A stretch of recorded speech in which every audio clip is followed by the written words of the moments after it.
J'ai 25 ans et je me souviens vraiment de cette journée où on va chercher Maïka, une labrador noire. On va du coup à l'école de Paris, on ressort avec Maïka et un paquet de croquettes, quoi.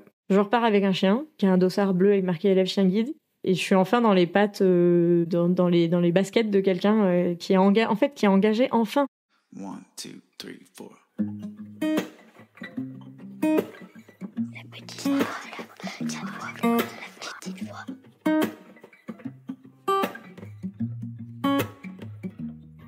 Yeah, your heart is a sun. Est-ce que vous avez déjà écouté votre petite voix ? Cette intuition qui souffle ce qu'on n'ose pas toujours entendre. Celle qui pourrait, peut-être, tout changer. Je m'appelle Herveline et comme vous, j'essaye, pas toujours avec succès, de suivre cette boussole intérieure. C'est pour ça que j'ai créé La Petite Voix, un podcast où des femmes et des hommes partagent avec émotion, parfois même avec humour, ces moments où la vie bascule et où tout devient possible. Chaque épisode explore des histoires de nouveaux départs. Une séparation libératrice, une reconversion audacieuse, un burn-out surmonté ou une maladie qui révèle une force insoupçonnée. Autant d'histoires de doute, de peur, mais aussi de courage et de transformation. Chaque mardi, je vous invite à découvrir ces conversations intimes, sans filtre, des conversations qui vont nous éclairer, nous inspirer.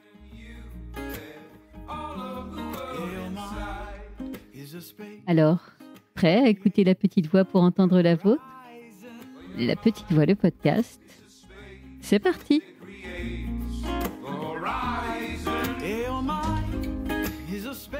On a toutes et tous des rêves d'enfance, des envies tenaces, parfois mises de côté, souvent contrariées. Et puis parfois, ces rêves finissent par refaire surface des années plus tard. Aujourd'hui, je reçois Estelle, une jeune femme qui, dès l'enfance, savait déjà ce qu'elle voulait faire de sa vie. Être vétérinaire ou éducatrice de chiens guides d'aveugles. 2 vocations, un même élan du cœur. Mais la vie, les concours, les études l'ont emmenée ailleurs. Estelle a dû s'adapter, rebondir, remettre ses rêves en question, sans jamais vraiment les abandonner. Bienvenue dans un épisode inspirant et joyeusement persévérant. Aujourd'hui, avec Estelle, nous allons parler d'une fiche métier ONICEP qui arrive comme une révélation, d'une admission dans une grande école reçue presque sur un malentendu, et de Maïka, cette labrador noire qui a changé beaucoup de choses.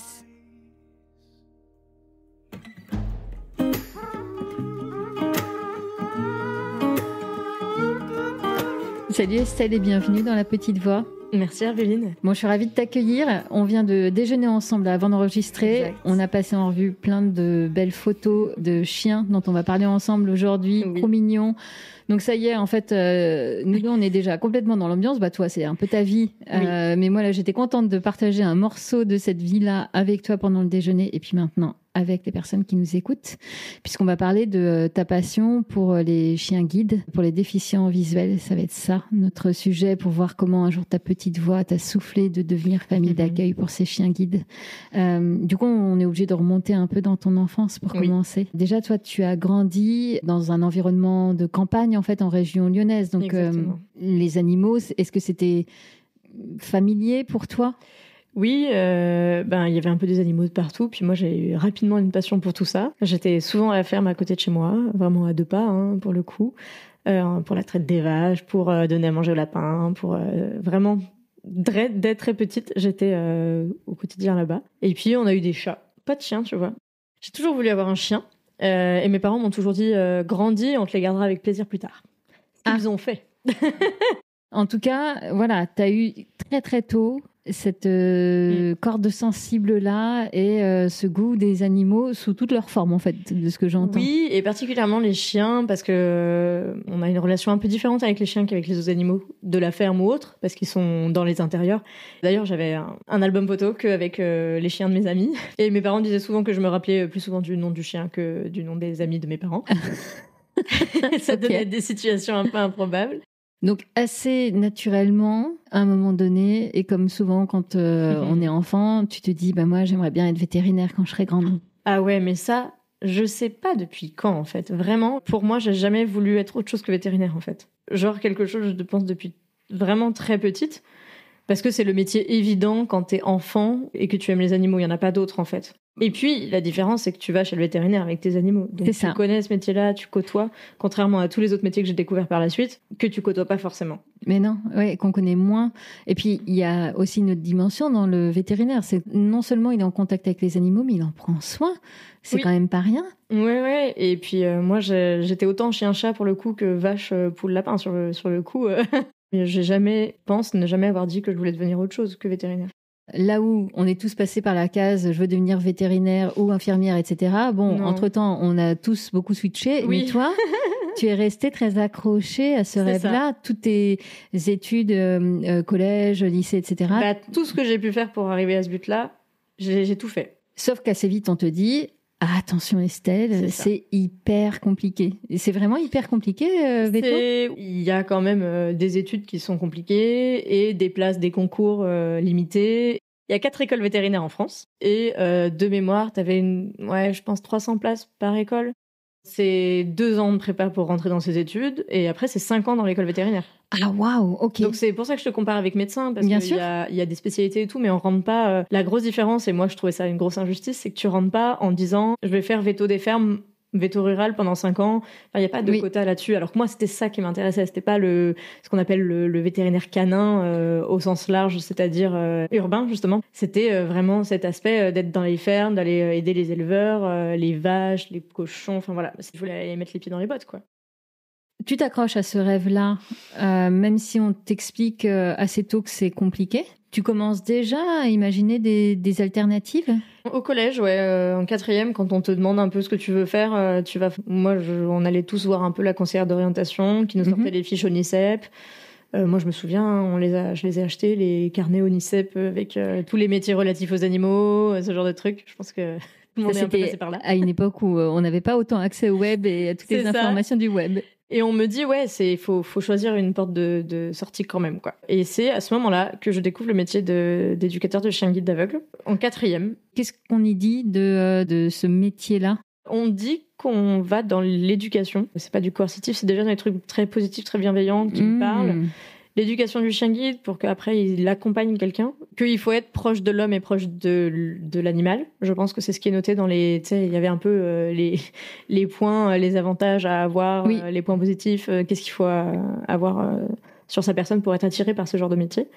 Les études beaucoup plus courtes pour le coup, mais encore plus sélectives dans le sens où il y a peut-être une dizaine d'écoles en France qui sont fédérées par la Fédération française des associations de chiens guides, la FFAC. Mais en fait, là, c'est encore le niveau au-dessus en termes de sélectivité. de sélectivité, parce qu'en fait, c'est un des rares métiers où tu postules et ensuite tu es envoyé en formation. La formation, tu l'as fait une fois que tu es employé par l'école de chien guide. Ce qui est quand même intéressant, et on aura l'occasion d'y revenir dans l'entretien, mais éducateur de chien guide, on entend que tu aimes les animaux depuis le début, que tu as un petit truc en plus pour les chiens.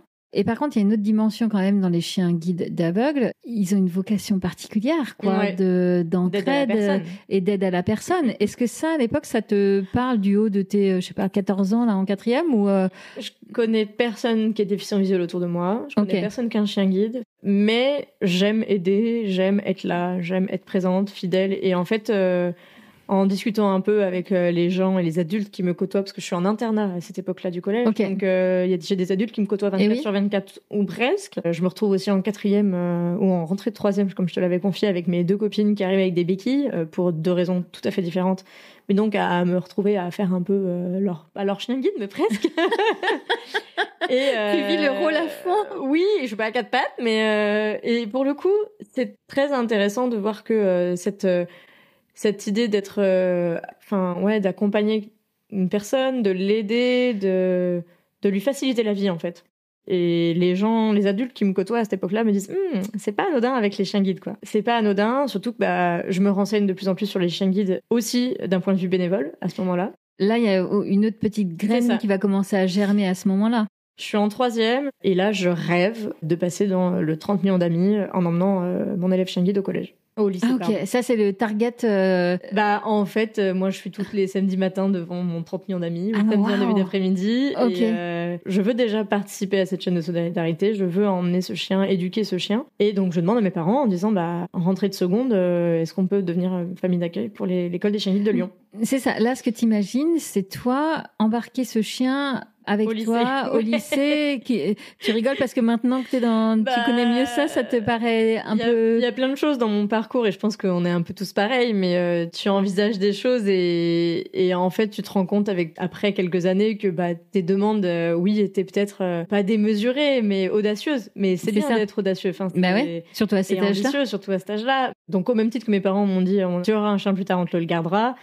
Là, ils disent, écoute, t'as quand même le bac dans 3 ans. Puis, on est trop loin de l'école des chiens guides de Lyon. Pourquoi est-ce qu'il faut en être prêt? Parce qu'on va souvent à l'école pour ramener le chien, qu'il soit lui en éducation la semaine parfois. Ah, d'accord, ok. Et à Lyon, on les garde 2 ans parce que la deuxième année, pendant qu'ils sont à l'école, ils reviennent le week-end quand même chez nous. Donc Ok. ça veut dire vendredi, lundi, aller faire 45 minutes, 1h30 aller-retour. Ouais, Et mes parents, à ce moment-là, n'ont pas du tout ni les professions, ni la disponibilité, ni l'envie, en fait, Ok. de rajouter un 4e enfant dans la fratrie. Bah oui, Enfin, c'est ça. Une 4e charge de responsabilité aussi, quoi. T'es hyper attristé de ne pas pouvoir le faire? En fait, je peux pas le faire principalement parce qu'on est trop loin. Et donc ça, que mes parents disent oui ou non, ça change rien. Puis l'entrée au lycée prend le dessus, les activités aussi, et puis ce projet passe après. Je pense que les gens qui me rencontrent au lycée ne savent pas que j'ai ce projet-là. Ok, mais par contre, Par contre, bah, je vise en fait veto. Les places, ça se joue avant, quoi. Si t'as 20 au bac, mais que t'as été nul toute l'année, les entrées, elles se font avant. Ok. Post-bac, etc., c'était sur du dossier. donc toi au lycée, t'es déjà dans cette optique-là de Ouais, travailler ton dossier pour les c'est ça. prépas veto. Et puis, je m'épanouis dans la musique, on fait plein d'activités, que ce soit dans le lycée, à l'extérieur du lycée. Et puis, bah, je vis ma vie de lycéenne, Bah ouais. un peu classique. Et ben, j'oublie un peu le projet. Je sais que de toute façon, tant que je suis chez mes parents, ça se fera pas. Sauf que, spoiler alert, malheureusement, veto, enfin, tu vas quand même aller en Bah, je prépa. vais en prépa, je tente 2 fois les concours. On a le droit de tenter que 2 fois en France. Ok. Je t'engage sur l'honneur. Mais bon, du coup, je fais 3 ans au lieu de faire 2 ans. J'arrive à une place près à ne pas rentrer à l'école de veto de Nantes. Je suis une éternelle première Aïe. sur les attentes, mais il en faut. Et par contre, un truc que je n'avais jamais envisagé, je suis prise dans la meilleure école d'agro à Paris. Mais alors, tu l'avais jamais envisagé, mais il a Parce bien que pour fallu moi, que c'est tu une- postilles. Ah, Non, parce que pour moi, c'était inatteignable. En fait, quand tu fais ce genre de concours, tu coches des cases en disant bah, je tente les écoles d'agro, les écoles veto, tu mets les sous qui vont en face chaque groupe d'écoles.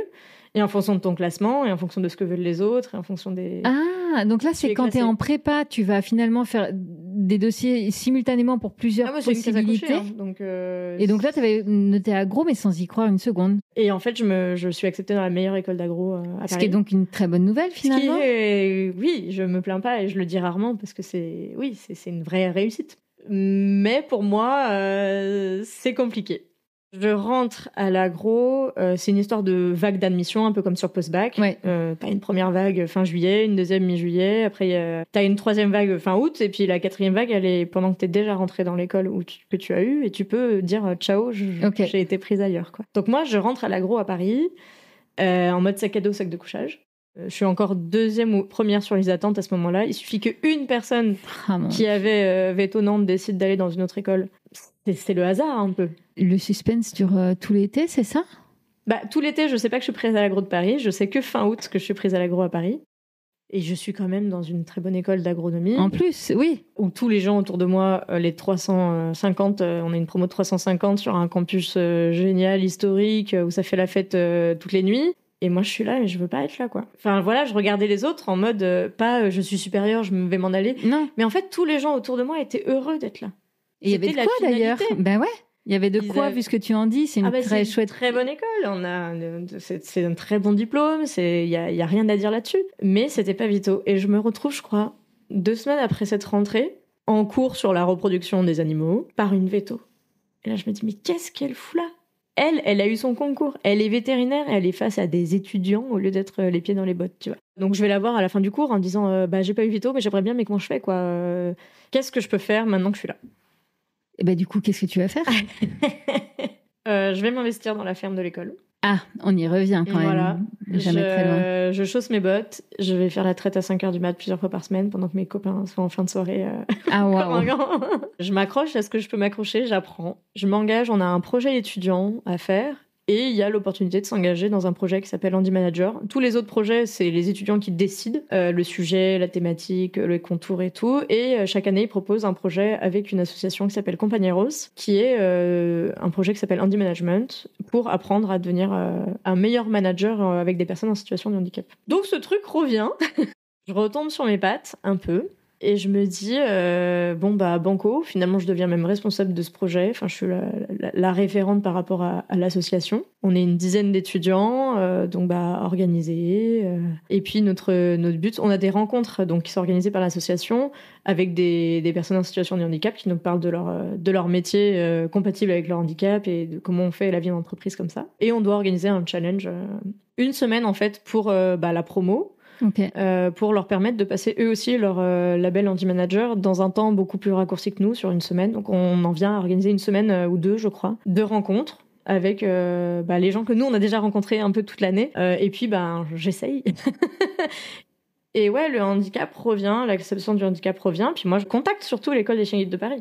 Je la contacte en septembre en me disant de toute façon maintenant je suis là autant qu'à faire, pourquoi je ne deviendrais pas famille d'accueil moi-même en tant qu'étudiante. Je contacte l'école, mon chéri va pas tarder de revenir sur Paris, donc à l'occasion d'un petit retour d'un week-end, on va à une réunion d'information tous les deux, histoire de se dire bon, maintenant qu'on est jeune adulte, est-ce qu'on fait ça ou est-ce qu'on fait pas ça?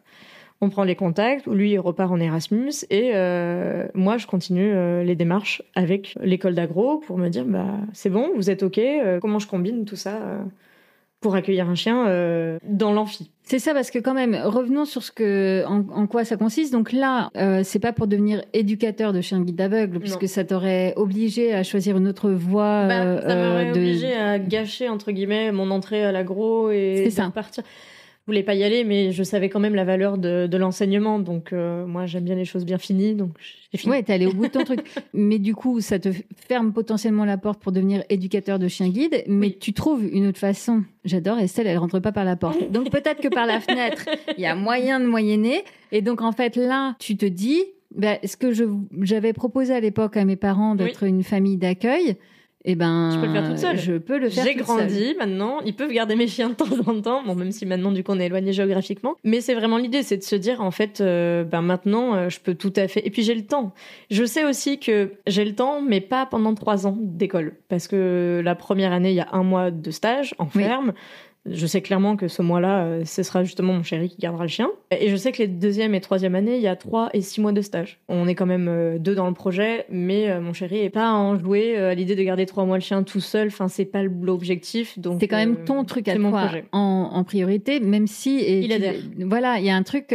Tu me l'as dit en off tout à l'heure. De toute façon, quand il m'a rencontré, moi j'avais déjà ce truc-là en tête, donc ça fait partie de toi en fait. On t'accepte aussi avec ça parce que c'est engageant en fait pour toute la famille. Et à l'époque, pour ton chéri, quoi. C'est ça. Donc, on fait cette réunion-là. Tous les voyants sautent au vert, sauf le responsable des résidences qui reste sur sa posture. On n'accepte pas d'animal de compagnie dans nos résidences. Point. Donc là, je me dis, stop, tant pis. Je vais faire venir l'école pour la semaine Handy Management. Et puis, je verrai plus tard. Et plus tard, c'est quand tu vas commencer ta vie professionnelle après ton école d'agro, où tu travailles, rappelle-moi, l'association des éleveurs de chèvres, c'est ça ? Fédération nationale des éleveurs de chèvres, ouais. Je suis prise en CDD. On refait quand même une réunion d'information parce que entre-temps, il s'est passé 3 années entre ma première réunion d'information à Paris et celle-ci. Et ça nous remet un peu le pied à l'étrier parce que moi, j'avoue que j'en ai... Voilà, il y a des phases où je m'essouffle un peu, quoi. Mais bien sûr, il y a de quoi. On n'est pas encore aujourd'hui arrivé au bout du projet, donc il y a quand même des années et des dizaines d'années qui se sont passées. J'y retourne et en même temps, je veux pas risquer mon CDD. C'est ma première expérience. Il y a une possibilité de CDI. Donc, je suis là, je me dis, je m'écrase parce que là, j'envisage non plus de venir en amphi avec mon chien, mais de venir au bureau avec le chien. Et oui, c'est qu'en fait, là, tout à l'heure, on disait que ça engageait ton chéri, mais là, ça engage ton job parce que quand on est famille d'accueil de chiens guides pour aveugles ou déficients visuels, le principe, c'est que pour éduquer le chien, il faut qu'il soit avec toi partout, tout le temps, et même au boulot. L'idée, c'est d'accueillir un chiot qui a entre 2 et 4 mois, selon les écoles, et de l'emmener de partout pour que lui, il apprenne un peu son métier. Je fais souvent le parallèle avec quand on apprend à conduire. Parce qu'en fait, lui, il va un peu conduire son C'est maître. vrai. Il a besoin d'être à l'aise de partout. Et nous, avant d'avoir notre permis de conduire, on a passé des heures derrière un volant pour apprendre les différentes situations qui peuvent se passer en ayant quelqu'un à nos côtés qui dise voilà comment tu agis, etc. Et ben pour les chiens guides d'aveugles, c'est pareil. Avant d'avoir un guidon sur le dos et d'être relié à leur bénéficiaire par ce guidon-là, le chien ne peut pas, à 2 ans, avoir un harnais et guider son maître sans avoir jamais mis les pattes là où va aller son maître. Donc, l'objectif de la famille d'accueil, c'est plus que de l'éducation, c'est de la socialisation. L'éducation, c'est vraiment géré par l'école. Il y a des stages, le chien va en stage à l'école, après il rentre en éducation à l'école. Mais la première année où on les a en tant que famille d'accueil, on est bénévole. On n'est pas payé. Ok. C'est pas un travail. Vous n'êtes pas défrayé, au moins? On est défrayé. Alors, les croquettes, tout ce qui est les charges vétérinaires est pris en charge par l'école auquel appartient le chien. Le chien, il reste la propriété de l'école, même quand il est avec son bénéficiaire. Il n'y a pas de notion d'adoption, etc. Ok. Là, c'est vraiment la première année où, en fait, t'as un petit chiot qui, au début, est peut-être même pas propre, qui a jamais mis les pattes, même s'il le tente, mais qui n'est pas très à l'aise, sûrement, ou très à l'aise, on sait pas. Enfin bref, il découvre, en fait. Nous, l'idée, c'est de l'emmener de partout, et surtout de ne pas le laisser à terme seul plus de 3 heures. Donc, en fait, cette contrainte de temps fait que tu dois l'emmener de partout. Et donc, le but, même si tu le précises, on n'a rien à apprendre aux chiens dans l'éducation pure, etc. Mais tu as quand même des choses à apprendre. Tu as des exercices à faire à la maison? C'est pas des exercices, c'est du quotidien. Le assis, le coucher, le truc un peu classique, le reste. On a des petites procédures aussi pour leur donner leur gamelle, parce que, en fait, ce que les gens ne perçoivent pas quand je parle de famille d'accueil, souvent, c'est qu'on forme un chien pour qu'il soit au quotidien avec un maître déficient visuel. Ben oui. Donc, par exemple, l'étape de remplir une gamelle de croquettes. Si le chien saute dans tous les sens dès qu'on ouvre un paquet de croquettes, nous, on voit et c'est pénible, mais les personnes qui ne voient pas, c'est encore plus pénible. Mais oui, c'est ça. Ça peut être compliqué. Donc, nous, l'école demande, bah voilà, on sert les croquettes, on met la gamelle par terre, le chien est assis à côté et c'est nous qui l'invitons à manger. Et réglementairement, il est acceptable de partout, qu'il soit en éducation ou éduqué. Donc, en tant que famille d'accueil, on a de temps en temps affaire à des refus d'accès par méconnaissance de la loi, parce que les gens pensent que leur restaurant leur appartient. Oui, mais au même titre que le restaurant est non-fumeur parce que c'est interdit par la loi, bah, il est accepté au chien guide parce que c'est autorisé par la loi. C'est ça, oui, c'est ça. Ça fait partie du job, quoi. Bah, c'est le package établissement ouvert au public. Ok, donc c'est quand même un vrai job pour le coup. C'est un vrai engagement. C'est un investissement, mais qui va avec l'amour qu'on a pour ces bêtes-là, quoi. Ouais, après ça prend du temps parce que il y a quand même des fois où ça prend un peu plus de temps et c'est pour ça que tu vois, je te disais mon chéri, il veut pas assumer ça pendant 3 mois tout seul. Bien sûr. Que tu t'arrêtes au passage piéton. Déjà, tu traverses plus en dehors des passages piétons. Rien que ça. Voilà. Quand j'ai des chiens, bah oui, on s'arrête au passage piéton. On leur fait marquer en fait les passages piétons par le assis.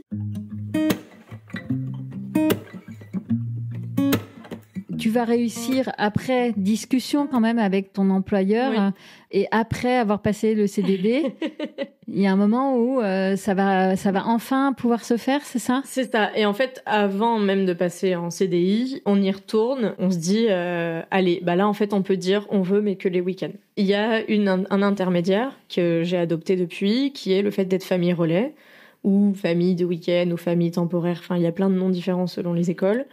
En gros, les familles d'accueil sont bénévoles et de temps en temps, elles ont aussi besoin d'un relais parce que elles partent dans des vacances qui sont incompatibles, elles ont un mariage où elles décident de pas l'emmener, elles ont des contraintes professionnelles, hospitalières, santé, enfin je sais pas. Voilà, il y a plein de situations. Ou alors, le chien a juste besoin de découvrir un autre environnement avec un bébé, avec à la campagne ou en urbain selon son environnement d'origine. Et donc, c'est l'option qui me permet de dire à l'école, j'accepte que les week-ends. Okay. Mais déjà, ça, c'est énorme. T'as quel âge à l'époque? Je crois qu'on est en 2016, donc il y a à peine 10 ans. Ok. J'ai 25 ans.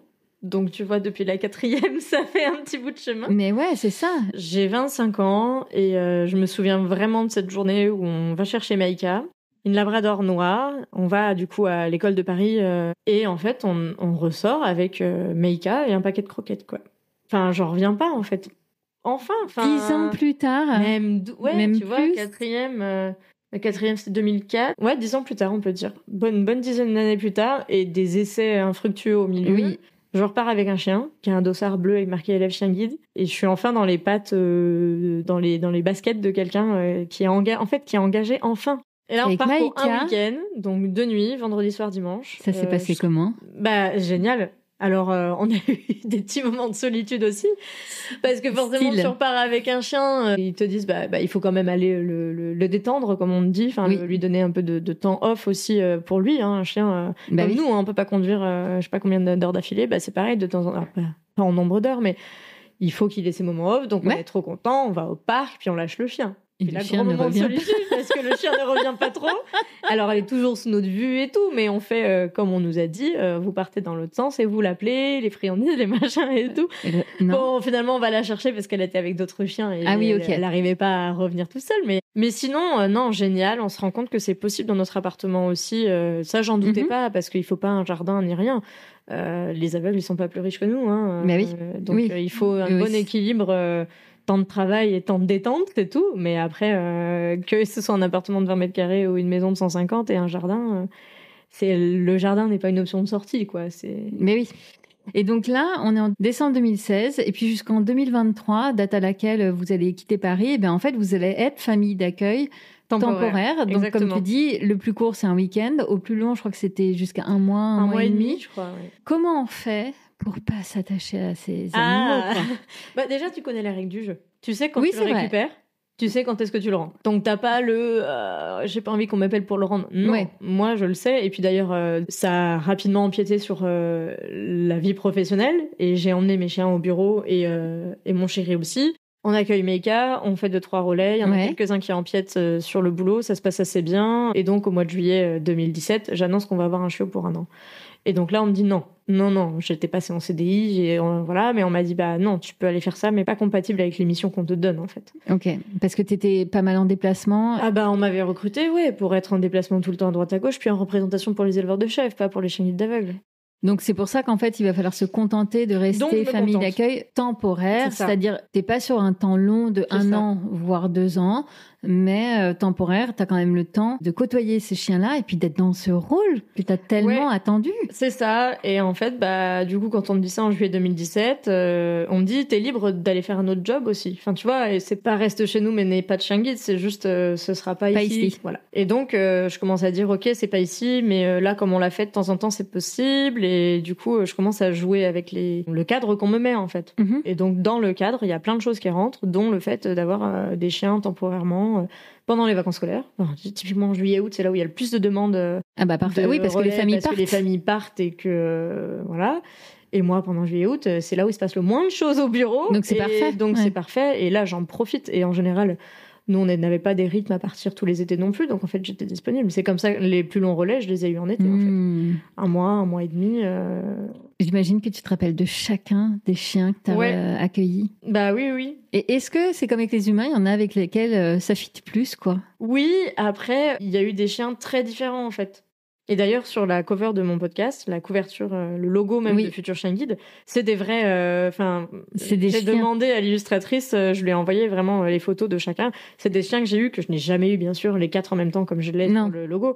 Mais c'est des chiens, oui. Toi, t'as une histoire avec chacun d'entre Ah eux. oui, bah il y a Nolka dessus, Nolka, Folio, Noli et O'Neill, pardon, qu'on appelait Gros Nil parce que maintenant il est bien gros, il est pas du tout chien guide. Mais et O'Neill qu'on a eu à 4 mois quoi. Parce que les relais en fait tu peux les avoir de manière très anticipée. Là, tu vois, maintenant Ouais. que les choses bougent, je sais que dans 2 mois peut-être il va se passer quelque chose. J'étais OK aussi pour de la veille pour le lendemain.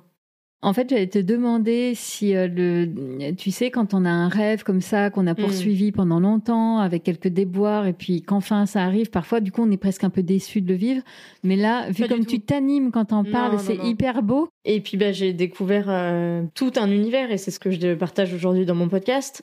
Mais oui, qui c'est- n'avait pas du tout prévu d'exister, mais Voilà, c'est ça qui est hyper intéressant dans ton parcours, c'est que finalement, ta passion, elle est tellement présente et prenante que tu vas avoir aussi besoin de transmettre là-dessus. Ça va commencer par un blog, puis Ouais. le podcast Futur Chien Guide. Enfin, c'est ça. voilà, t'es habité complètement Bah, de ton sujet, en fait.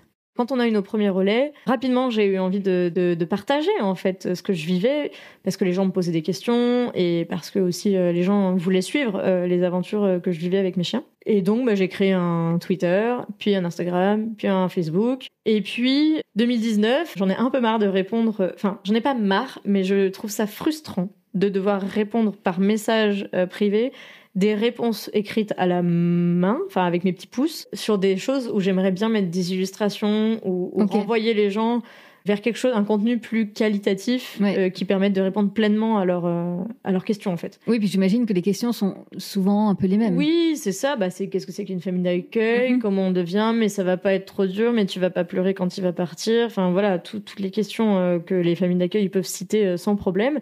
Et des questions un peu plus subtiles, du genre mais du coup, mais ils naissent où, comment vous les choisissez, puis ce que tu me demandais, comment les binômes sont faits avec les bénéficiaires, mais du coup tu l'emmènes au boulot, enfin bref. Et donc fin 2019, toujours dans mon rythme de relais, je décide de créer un blog où je me dis je vais écrire au lieu de faire ça, parce que j'avais déjà commencé à faire ça, tu vois, les mots aussi qu'on emploie, que je dis pas les ordres parce que ça demande un peu de jugeote aux chiens des fois, tu vois, trouver un passage piéton, c'est pas un ordre, c'est juste réfléchir et trouver un passage piéton. Tout ça, j'avais déjà commencé à le documenter sur le compte Instagram, mais c'était pas fait pour lire. Pas organisé, non, non, ouais. Voilà. Donc, je décide de monter avec l'aide de mon chéri un WordPress.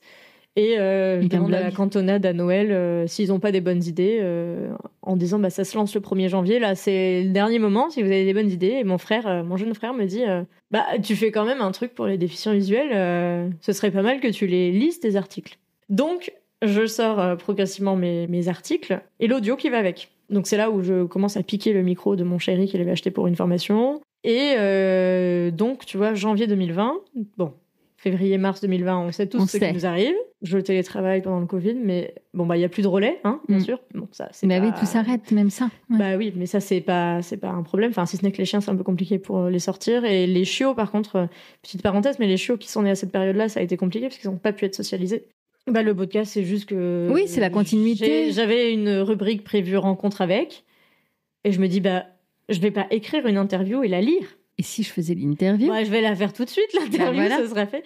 Oui, parce que tu vois, on évoque beaucoup les chiens, le plaisir que tu as à être auprès d'eux et tout ça.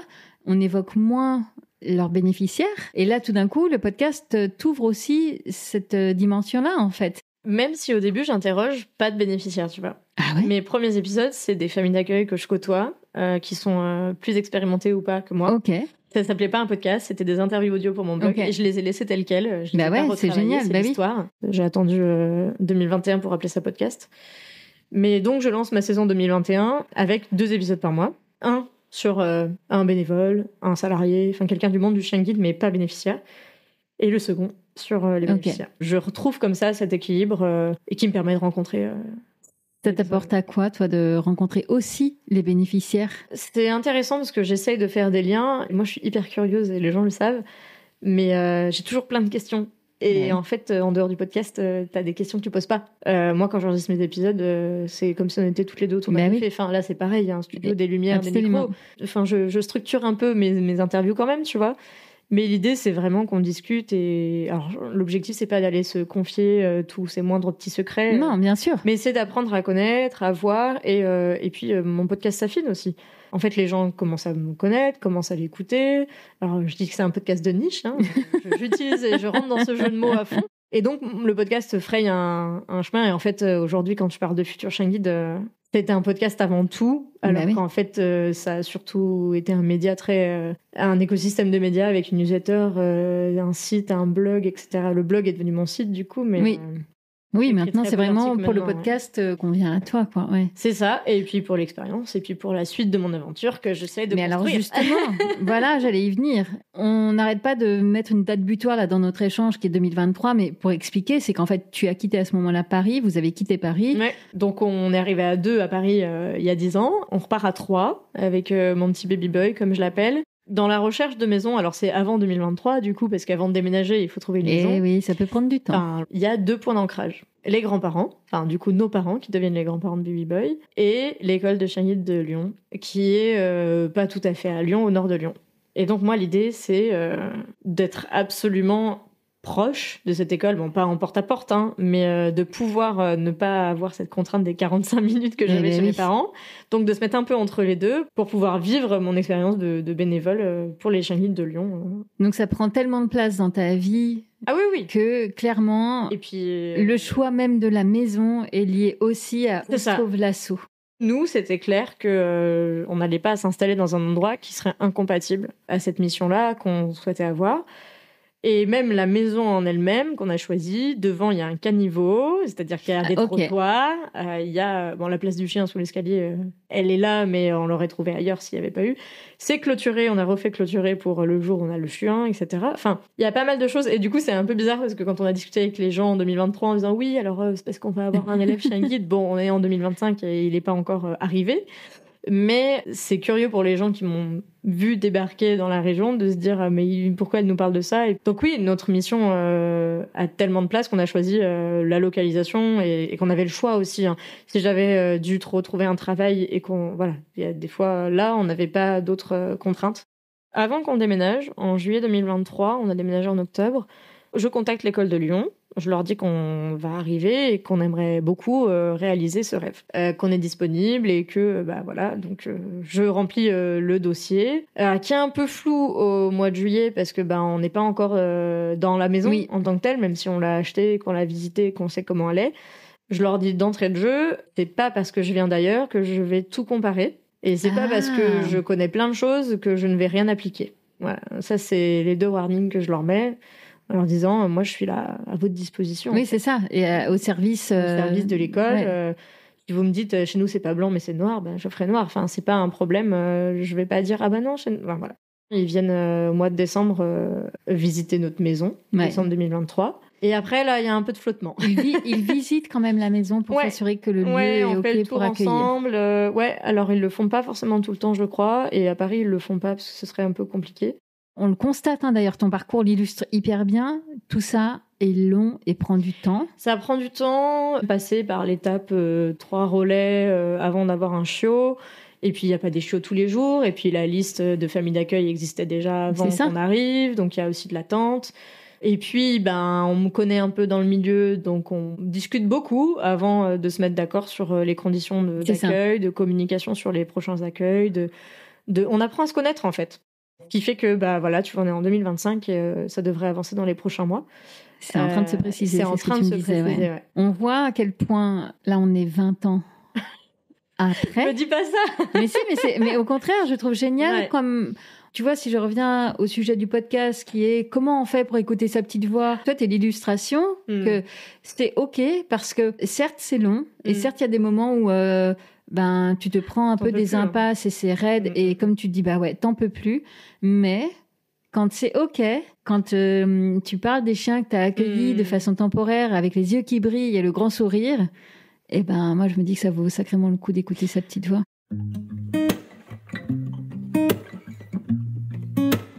Pour conclure, j'ai quelques questions rituelles que j'aime bien poser à l'invité. Est-ce qu'il y a une lecture, un livre qui t'a particulièrement éclairé dans ton cheminement ? J'ai pensé à un livre qui n'a rien à voir avec tout ça, qui m'a beaucoup plu et qu'on peut trouver n'importe où, entre guillemets, parce que c'est un style de roman plutôt feel good, tu vois. J'étais happée par ce livre à tel point que j'ai pas voulu j'ai eu du mal à le fermer, tu vois. C'est un livre qui s'appelle Un petit carnet rouge. Ce petit carnet rouge, c'est le carnet rouge de Doris, qui habite à Stockholm, qui a 96 ans et qui est dans son appartement, plus ou moins toute seule et avec toutes ses aides ménagères et... qu'on peut avoir à cet âge-là. Et en fait, dans son petit carnet, au fur et à mesure de la lecture, tu découvres toutes les personnes qu'elle a rencontrées dans sa vie. Et du coup, c'est vraiment sur le fait que on peut faire plein de choses dans une vie. Et ça m'a aussi montré que le moment où tu pars, il faut... je sais pas s'il faut pas regretter, mais il faut profiter avant, quoi. Oui. Et moi, c'est un peu ce que j'essaye de faire. Alors oui, je dis beaucoup oui à plein de gens. Mais c'est ce que j'ai envie de faire aussi. Oui, et ça va avec ton tempérament énergique. Oui. Ah oui, faut pas m'ennuyer, quoi. D'ailleurs, par rapport à ton tempérament énergique, est-ce que tu as un rituel qui justement te permet peut-être de te poser, de te ressourcer ? Il y a la musique qui prend beaucoup de place dans ma vie. Ok. Clairement. Donc là, sous quelle forme ? Tu chantes, tu danses ? Je chante. J'ai joué très tôt du piano. J'ai fait pas mal de... j'étais en chant-études pendant mon collège. Donc tu vois, c'est rigolo parce que j'y pensais tout à l'heure quand tu l'as dit. Au même titre que les chiens guides aveugles, à partir du moment où j'ai décidé que ce serait pas mon métier, La musique, c'était pareil. Ça reste un loisir, mais non, je ne deviendrai pas chanteuse professionnelle. Et les Shingites, c'est pareil, je préfère clairement amener cet univers autour de moi que plutôt d'en faire mon métier, de rentrer professionnellement dans cet univers-là. Tout ça pour dire que mon petit rituel, bah oui, il y a beaucoup de musique. Et ma toute dernière question, Estelle, est-ce que tu es heureuse ? Ah oui, ça c'est sûr. Ouais, je suis heureuse. Je suis heureuse de pouvoir encore réussir à combiner toutes ces sphères, malgré l'arrivée de mon bébé quand même. Hein, j'ai jamais conscientisé le fait que ça allait être pas possible en fait. Merci beaucoup Estelle. Bah, merci à toi. Merci pour ton témoignage et à ceux qui écoutent. Parfois ça prend du temps d'écouter sa petite voix et d'aller au bout, mais ça en vaut drôlement la peine. C'est ça que je retiens de notre échange. Ça va arriver. Ça va arriver. Merci beaucoup. Merci. Yeah, your heart is a sun, and it shines as it opens. Where your heart is a sun, and it shines. Voilà, La Petite Voix, le podcast, c'est fini pour aujourd'hui. Si vous avez aimé cet épisode, parlez-en autour de vous. Le bouche à oreille, c'est magique pour faire découvrir un podcast. Alors envoyez le lien de cet épisode à vos amis et vous verrez, ils vous remercieront.